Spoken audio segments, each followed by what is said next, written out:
Well, friends, welcome to the Kogo Podcast. My name is R.W. Moody. I'm the associate pastor here with Kogo Ministries, and you are listening to the Kogo Podcast. I guess you could be watching it too, because we do this on YouTube. But hey, the purpose of this podcast is to move leaders in Ohio to be challenged through bite-sized conversations about ministry, leadership, and growth. And so we invite you in these few moments just to take a step into your God call and to learn what you could possibly implement in your ministry right here in the great state of Ohio. And so today with us on the podcast, we have a friend who actually was a part of the church multiplication and discipleship webinar back in early February. His name is Robert Holt. Say hello, Robert. Hey, how's it going? Ohio. We're so glad to have you with us from the great state of Arkansas, right? Yeah. Beautiful state. Everybody come see us. Hey, the invitation's there. You just gave it. Yeah. Well, listen, I appreciate the opportunity to be here with you.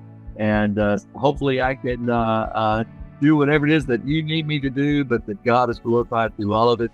And we'll see how all this goes. And as always, anybody have any questions, even after this, I am an open book, and you are welcome to email or call or whatever you want to do. Well, we thank you, Robert, for joining us today. I know that you had a lot to say during the church multiplication and discipleship webinar. We hope I want to kind of pick your brain a little bit about some of those things, but also talk a little bit more. So thanks for joining us. Just as the sake of those who are listening today on the podcast, if you tell us a little bit about yourself, where you live, and how you came to know Jesus. Which time did I come to know Jesus? Those fiery pastors, back in the day. So I've been in ministry for 35 years. I started out working with kids and gangs and drugs on the streets. And I've been doing that ever since. I have pastored a couple churches, youth pastored. And so here at Healing Waters Outreach Center, that has been open here for about 25 years. I'm actually the pastor here. But we are a mission that's not separated by oceans. I'm going to be real brief. We serve around 85,000 families a year through this center, from anywhere from clothing to food to hygiene to furniture. We have our own staffing agency. We have counselors that are willing to counsel. We work with reentry programs. We work with drug rehabilitation centers. So we are the, and everything I say, I'm bragging on God. We're the largest outreach mission in the state of Arkansas. Okay. And so with 62 full-time volunteers. So that's kind of, in a nutshell, some of the things that happened here. My journey with Christ has been a very vivid one that somebody would probably never imagine. But the crux of it is almost 30 years ago. I was one that didn't believe in healing. I didn't believe in any of laying on hands. I didn't believe in any of that. Okay. But my son was diagnosed with a severe hernia at 4 years of age. My wife, who was a strong believer, said, "We're going to go to someplace in Oklahoma. I believe God's going to heal our son." And I'm going, "No, we're going to take him to Children's Hospital." And we're not against doctors. So please don't email it. But my wife said, "We're going to Oklahoma." A friend of mine talked me into going with her. And we stopped in a place called Chakota, Oklahoma, for just an afternoon to meet this pastor that was there, of a friend of mine who was riding with me. The pastor invited us to stay one night to this church in Chakota. It was a Pentecostal church. Okay. I'm an old Southern Baptist way back from the day. But so we decided to stay. And I told my wife, nobody's going to lay hands on me. They're not going to do all that. Well, we walked into the congregation. We walked into this quote church, which was in a morgue. They had opened this morgue. Oh, wow. Oh, yeah. And there was about 100 people in there. Well, this man walks on stage. He was speaking for the first time that night, and he got after the worship, which was probably the worst worship I'd ever heard in my life. Key of G the whole time. Key of G. I'm sitting there, and 5 minutes into this guy's sermon, whatever you want to call it, he points at me. He just stops and points at me. He goes, "You don't believe in the Holy Spirit. You don't believe in laying on hands. You don't believe in healing. You don't believe in any of the gifts of the Spirit." My wife grabs my leg and she knows I'm probably liable to come unglued on this guy right in front of all these people. Well, needless to say, he quote, read our mail. He asked us to come out into the aisle, and my wife and my son and I went up the aisle. He came over and said, I'm about to lay my hands on you. He said, God's going to lay his hands on you. Well, he spoke several things over my life. He spoke to my son at 4 years of age and said, God has healed you. Yeah, he had no idea. He had no idea my son was getting it. Yeah. And then he pointed at me. He said, not only is your message of love that God has been putting you going to spread across the world, he said, but tonight God has healed you. I just fell backwards. Nobody touched me, no catchers, no nothing. I hit the ground. And they said I was out for about 2 hours. Oh, wow. I had an encounter with, I'm going to be the most, I had an encounter with Jesus Christ. And we went to after they got me up, we went back to the motel that the pastor of that church got us. And my son comes running out the bathroom. It's gone. Sure enough, it's hurting still. Oh, wow. I went to the doctor when I got back to Little Rock to the gastroenterologist, and I said, I need you to x-ray. Because my esophagus, the last time was separating from my stomach. I had acid reflux so bad. My stomach, my esophagus and stomach were totally healed. He put both x-rays up, totally healed. And he was just scratching his head and said, you have a miracle. And I have never, that's over 30 years now, I have never had any acid reflux since that moment. That's amazing. My son's never had a problem with his hernia at all. None. Yeah, but it definitely would be enough to make you a person believe, right?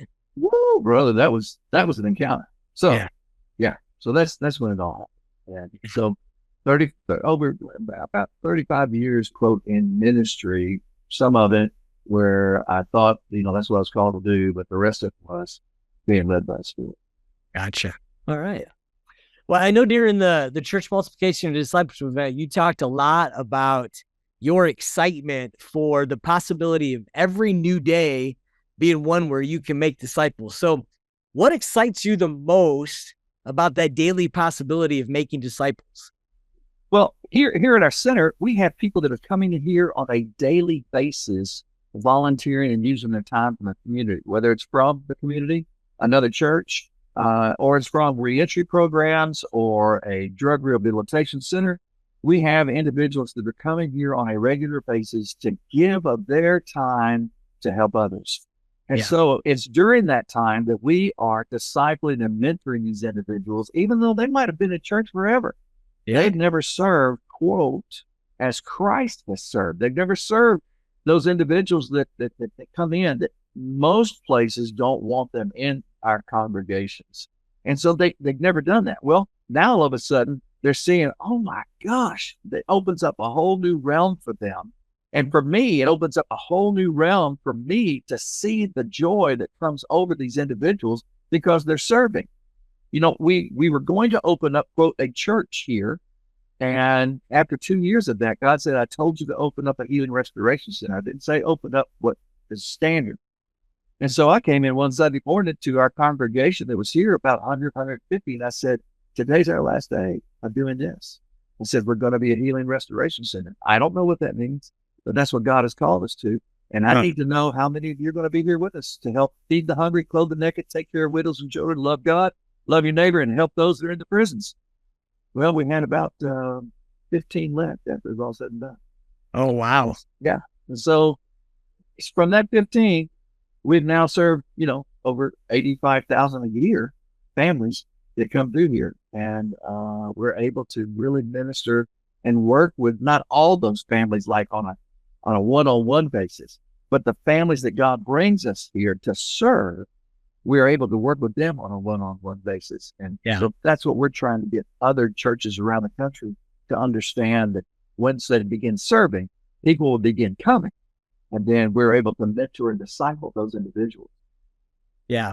So making that shift from like a kind of a traditional congregation into this healing and outreach center certainly takes some strategy. So actually, we didn't know what we were doing. Yeah. We didn't have a clue. So we just said, okay, we're going to start with a survey. And we started with a survey in our community. Okay. And asked what are the needs. And so we took the top 2 needs. One was food. This was like a food desert in the city. 2 were youth that needed something to do, like they said, skate park or bike or bicycle park. Well, we had enough space here that we opened up a skate park and built a skate park for the kids.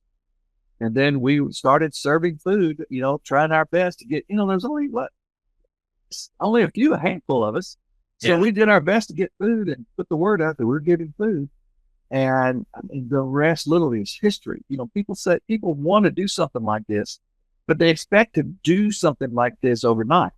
And, this has taken 25 years to put together 22,000 square feet of space of ministry work.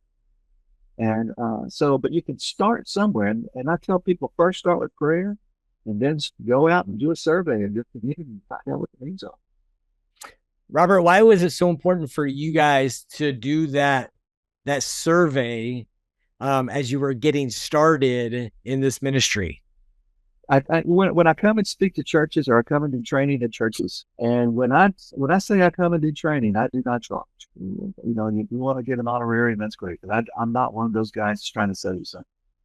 But it's important first and foremost that I tell, there's 2 things. One is relationship. The other one is listen. And so really, if you flip that around, when you begin listening, you're going to begin to understand some of the needs that are out there. You might be in an affluent area where it's middle to upper class individuals. Well, I can promise you, just like I found out yesterday from a pastor, that these aunts, uncles, grandmas are taking care of their children's children. So what do they need? They need extra food, they need diapers, they need all of those kinds of things in order to help support, because they've taken them on. Well, they have a budget. Now their budget's blown. So it's up to us to help them, to provide those things. So listen, then begin building relationships with individuals in the community. And hopefully I'll get to the time with you to share one of our latest. Yeah. The listening and the relationships, that's a good strategy to build upon for sure, right? Yeah. You can't know the needs if you're not listening to them. Right. Absolutely. Yeah. Now, I know that you had talked a little bit about this 5-mile radius that you guys established in. So how did that come about, and how did it get implemented as you had 15 people to go with? So probably 12, 13 years ago, God gave me this saying: it only takes a ripple of love to create a great wave of passion. Okay. Well, I had somebody that designed this drop in the water and how it ripples out. Yeah. Well, I don't know, maybe a year ago, I'm sitting there looking at that banner. It's still up. I'm going, God, what did you want me to do with that? Oh my gosh. And it just flowed. And he said, I want you to do 5 miles of love. Okay. And so what we did is that we drew a circle around a 1 mile, a 2 mile, and then we dropped out to 5 miles. And so within that 1 mile radius, we said, we are going to take care of the needs in that 1 mile radius, find out what they are, pray. Second, pray for the team to be a part of this. And then third, develop the surveys that you're going to go out in that 1 mile radius to find out what the needs are. And so that's our 5 miles left, but we've spread out. We've spread, not bragging, we spread out the whole state. Yeah. But that 1 mile, we had a school, we have a fire department, we have a police department, we had a hospital in that mile, we got convenience stores, we've got Bass Pro Shop, we got a mall. We have all those areas in that 1 mile radius. Yeah. And so, we did the surveys, and we established what we call a business chaplain. Okay. That young lady goes to the businesses in this community and gets with the managers. And she says, look, I'm not here to ask you for anything. I'm here to let you know, to tell your employees if they have needs. Here's where they can come and get assistance. And so she goes around to all these various businesses and continues to, just say, hey, how's it going today? Have needs and so forth. Well, here's what happened. Then those businesses began donating to us. We didn't even ask them. Right. They began donating. They begin sending their employees and so forth to volunteer. FedEx, this is just right up the road. They send their employees here to volunteer here. And that's what happens when you build community. You're going to build your congregation. But build a community. Let people see you want to build their community. Yeah. You were talking about your chaplain to the businesses. What are some ways that you encouraged your people to be intentional within that 1 and 2 and 5 mile radiuses? I did. Well, here's what I did. I listened. Man, this sounds crazy, but I listened to God. Yeah. So when an individual comes, let's say you were coming, let's say you're coming. You go, I want to do something here. So where do you want me, Robert? What do you want me to do? I'm going to say, I have no clue what I want you to do. Here's what I want you to do. I want you to spend a few days or a week or so here, and I want you to just roll around. I want you to meet everybody. I want you to build a relationship. I want you to see what they do. And then when God draws you to a particular area, then it's my job to give you the tools necessary in order to do the ministry that God has called you to. Yeah. It's not my job to place you. It is my job to work with you wherever God places you. And I had to, listen, that was hard for me to let go of, quote, the control. And so, we've got a gentleman here that's head over Healing Waters Outreach Center. I mean, yes, I'm the head, or God's the head, and I'm still the head, but I don't overlord him. I don't. Then we have individuals that are over the 20 some odd ministries that we have here. Each of those ministries has a leader. They have a team. They have a team that comes under that leader that works all those ministries. And we meet every week. The leaders meet every week, and we pray together. We worship together, and then we, okay. So what do you have to do? How are things going? Any issue? Well, those kinds of things. Yeah. And so that's how we've done it. We let the fivefold ministry work. Yeah. So pray and listen out in the community, as well as pray and listen within your grouping, help meet the needs of all in charge. Yeah, that's good. Good. There was an officer that just walked in a few minutes before we started this. He knocked on the door here, just say hello, but he was here because he has a family that's just up the street. And I know the family, but they were just over there yesterday, found out that there's a severe need that they had. Well, we had it right here in our place, and we met the need. We gave it to him. He took it to him. We don't have to be the ones to go take them. Oh, look what we did. Right. We gave it to the officer, and he took it to him, to meet the need. Yeah. Yeah. I appreciate that, Robert, so much. When you get to understand the needs of your community, you get to embrace that community even more. I'll never forget, a few years ago, we had a guest on the podcast who said, if you want to really find out what's going on in your community, go to a school board meeting and just listen to what's being talked about. And really what you're saying is the same kind of thing. How do you know what the needs are until you go out and listen to what they are?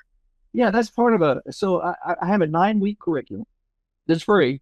Okay. That we're working on right now in conjunction, hopefully, with Anderson University. And the 9-week curriculum, it goes over barriers, partnerships, fears, all sorts of things, and areas of responsibility that you can find out what the needs are. And one of them is PTA meetings or HOA meetings, those types of things. And it'll have video that goes along with it, where I'll be interviewing, say, a young lady who was in domestic violence most of her life, and what were the barriers? Yeah. What was stopping her from getting the help, or better yet, what were some of those things that she was hating to hear from other people talking to her? How would you want to be reached?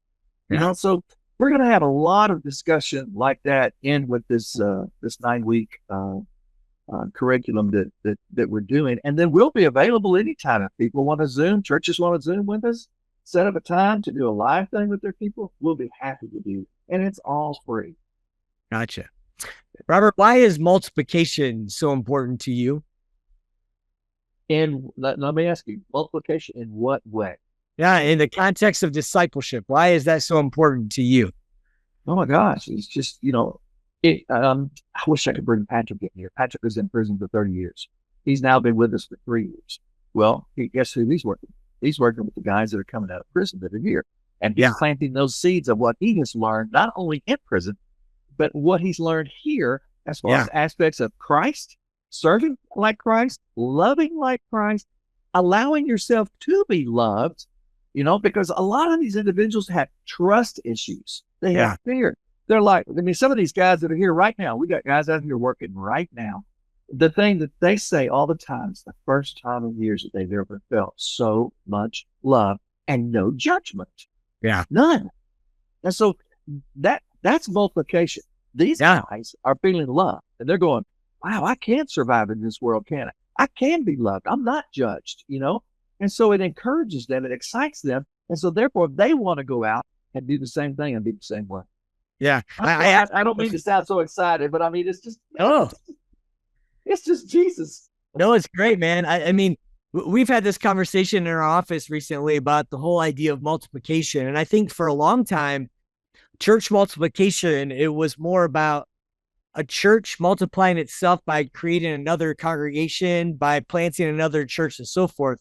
And so it's this whole mindset change of multiplication is about how I multiply Jesus in somebody else. And so I ask that because I know you well enough to know, just based on different conversations that I've heard you talk about, is that whole idea of the impact of Jesus in my life, I need to give to somebody else. It's multiple in that way. Yes. You know what? I walked into a church one day. They wanted me to do a training there. And so the first thing I did, I walked in there. I had a crayon. I asked her to borrow a crayon. I took a crayon. I went into their sanctuary where we were doing the training. I went over to the wall and I said, okay, so I'm about to draw on this wall. You could have heard. You should have heard the gasps. And I said, so I stopped. I didn't do it. I said, what is so sacred about this wall? Yeah. This room right here is not the church. You are. Yeah. That can be painted. That can be cleaned off. I said, we are so fearful about somebody's going to do something to our buildings. Let's just start with that. They're going to mess up our carpets. They're going to mess up our pews. They're going to all those things. Well, then how in the world are you going to let somebody as stinky as Paul come into your building and be able to speak? Yeah. And so, there's so many things like that. And I'm not being critical, and I don't mean to be offensive, but we got to get over it. Either we're going to do what Christ called us to do, or we're not. Close down. Just close down. Yeah. And that's tough. Yep. But, boy, today, look at what's going on in our world. Even greater junk than what I've ever seen in my lifetime. So now more than ever, we need the power of God in our congregations right now. Yeah, it's good. Yeah.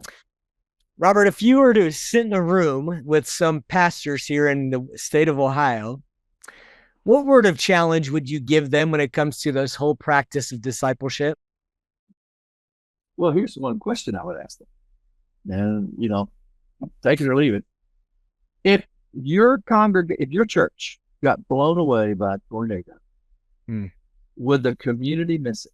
Not your congregation. Would the community miss it? Would the community go, man, that church did so much for us in this community, and I hate that this has happened to us. And better yet, those people in the community want to come and help build it back because they did so much in the community. Yeah. Would they do that for you? Would that actually happen in your community with your church? If the answer is no, then you need to rethink things. You need to go back, quit worrying about your salaries. Now, I'm sorry, but quit worrying about, well, if we lose these people, I'm not going to get paid. Who do you work for? Do you work for the people or do you work for God? And that's probably one of the very first questions we have to ask ourselves as pastors. Do I work for God or do I work for the people? See, because if I work for God, the people, that's not going to, I'm going to know how to overcome those issues.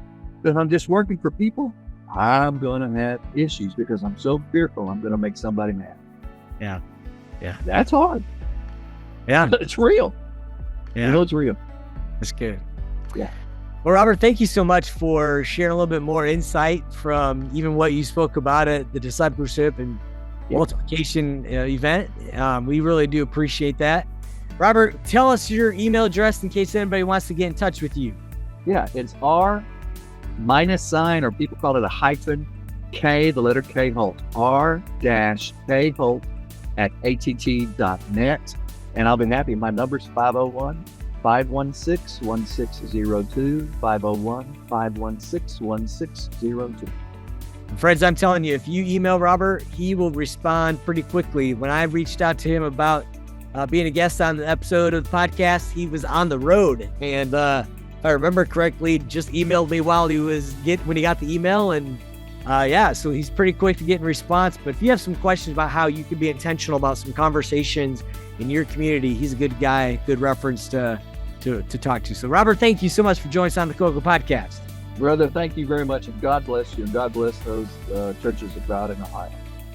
Hey, friends, the next time we drop an episode, be sure to take a listen. And as always, we'd love to have your feedback. It just helps us to know how to gauge how these episodes are helping you out in your leadership. So please feel free to email me at rw@coco.church. And until the next time, we'll see you soon.